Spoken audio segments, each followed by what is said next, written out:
Republic day camp की बहुत बहुत बधाई, बहुत बहुत मुबारकबाद।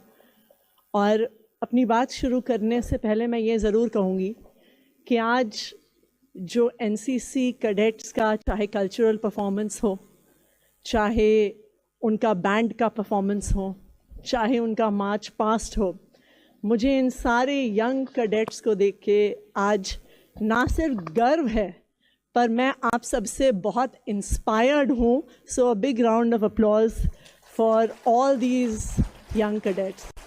एक संविधान जिसने कहा कि हर इंसान बराबर है। मैं सोचती हूँ कि आज की जो यूथ है, 15 साल के, 16 साल के, 17 साल के, 18 साल के, कई बार मुझे ऐसे लगता है कि रिपब्लिक डे का मतलब क्या है? Why is the Republic Day so important? मुझे लगता है ये समझने के लिए हमें 50 साल, 55 साल, 70, 75, 100 साल पहले भारत की आज़ादी की लड़ाई को याद करना होगा।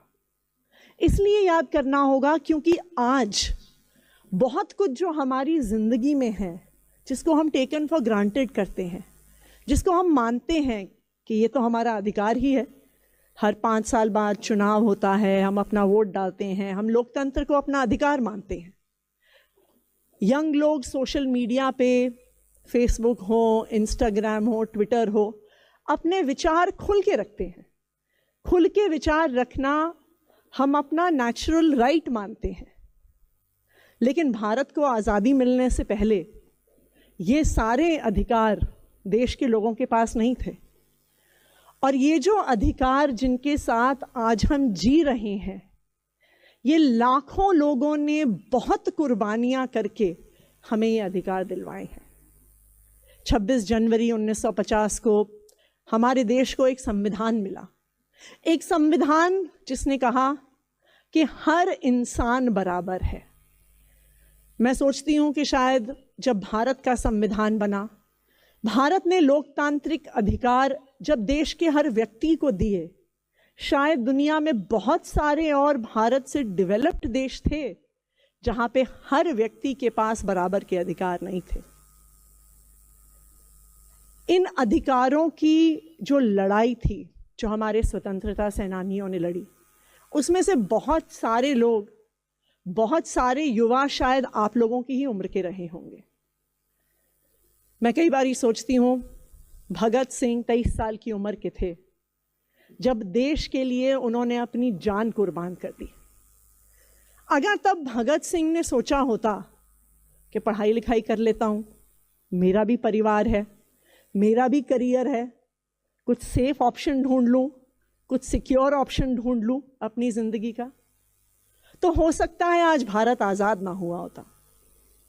महात्मा गांधी जब चौरी चौरा के बाद अपने अनशन पे बैठे, अगर उन्होंने तब सोचा होता कि मेरी तबीयत तो नहीं खराब हो जाएगी, मेरे परिवार का क्या होगा, तो हो सकता है आज भारत आज़ाद ना होता। अगर लाला लाजपत राय ने साइमन कमीशन के खिलाफ अपनी आवाज़ उठाने से पहले सोचा होता कि शायद लाइफ में कोई बेहतर ऑप्शन है मेरे पास, तो आज भारत आज़ाद ना होता। महात्मा गांधी, भगत सिंह, लाला लाजपत राय, चंद्रशेखर आज़ाद, ये तो वो नाम हैं जो हम सब जानते हैं। लेकिन इन नामों के पीछे हजारों लाखों ऐसे युवा थे, महिलाएं थीं, बुजुर्ग थे, जो अपने घरों से बाहर निकले सिर्फ एक मकसद के लिए कि हमें अपने देश को आज़ादी दिलानी है, कि हमारे देश के हर बच्चे के पास, हर युवा के पास अपनी आवाज़ रखने का, अपनी बात रखने का मौका होना चाहिए। उन्होंने कुर्बानी दी इसलिए कि हमारे देश के हर इंसान को लोकतांत्रिक अधिकार होने चाहिए, बराबरी के अधिकार होने चाहिए। उन्होंने सपना देखा भारत के लिए। आज 2025 में 50 साल हो जाएंगे भारत को अपना संविधान मिले। लेकिन मुझे ये लगता है कि इन 75 सालों के बाद भी संविधान के सपने को, आज़ादी के सपने को पूरा करने के लिए हमें कुछ और दूरी जाना ज़रूरी है। 1947 से लेके आज तक भारत बहुत आगे बढ़ा है, लेकिन अभी भी हमारे आज़ादी के कुछ जो हमारे स्वतंत्रता सेनानियों के सपने थे, हमारे संविधान लिखने वालों के जो सपने थे, शायद आज के भारत को अगर वो देखें तो उनको लगेगा कि अभी भारत को कुछ दूर जाना ज़रूरी है। आज भी हमारे देश में ऐसे लोग हैं जिनको रात को सोने से पहले खाना नहीं मिलता।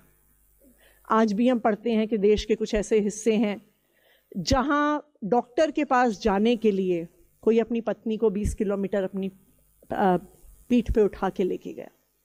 देश में कई ऐसे बच्चे हैं जिनको अच्छी शिक्षा नहीं मिलती। देश में कई ऐसे युवा हैं जिनको नौकरियां नहीं मिलती।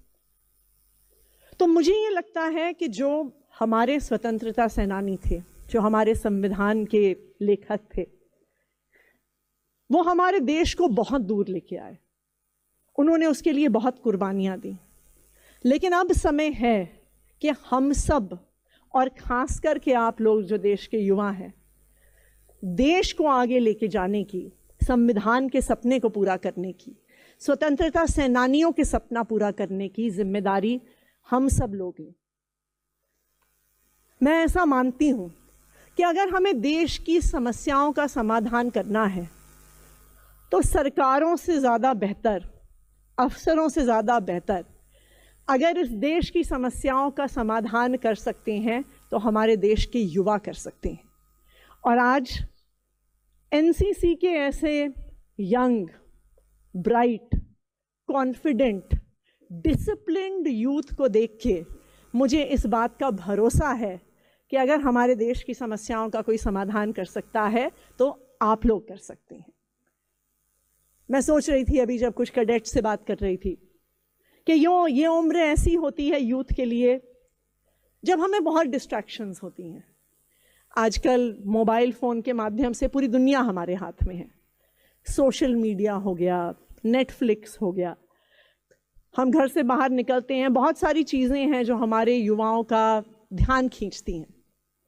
लेकिन ये प्रेरणादायक है, ये इंस्पायरिंग है कि इतने ठंड के मौसम में, और मैं ये कुछ कैडेट से पूछ भी रही थी कि हो सकता है कि उनके भाई बहन, हो सकता है उनके दोस्त अपने घरों में, अपने राज्यों में शायद रज़ाई के अंदर घुस के अपने फ़ोन पे नेटफ्लिक्स देख रहे हों, लेकिन हमारे ये यंग कैडेट्स अपने कॉन्फिडेंस, अपने डिसिप्लिन और अपने हार्ड वर्क के साथ आज इस रिपब्लिक डे कैंप में पार्टिसिपेट कर रहे हैं।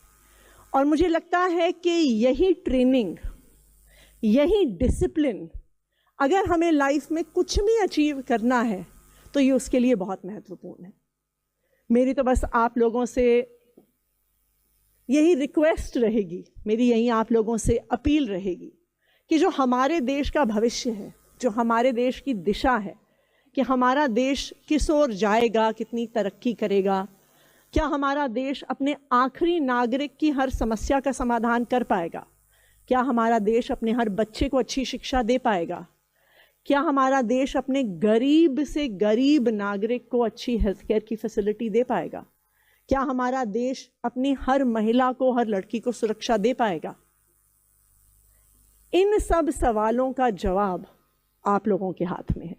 और मैं ये उम्मीद करती हूँ और मुझे ये भरोसा भी है कि जो एनसीसी से आप लोग डिसिप्लिन, जो आप एनसीसी से एक देश प्रेम की भावना, समाज को सर्व करने की जो भावना आप लेके जा रहे हैं, मुझे इस बात का भरोसा है कि आप लोगों के हाथों में हमारे देश का भविष्य सुरक्षित है। और अगर आप जैसे यूथ इतनी मेहनत से, इतनी डिसिप्लिन से आगे बढ़ेंगे तो हमारे देश को दुनिया में नंबर 1 होने से कोई नहीं रोक सकता। एक बारी फिर एनसीसी के सभी कैडेट्स को, सभी ऑफिसर्स को इस रिपब्लिक डे कैंप के अवसर पर बहुत बहुत बधाई, बहुत बहुत मुबारकबाद, and all the best to all the cadets. Thank you.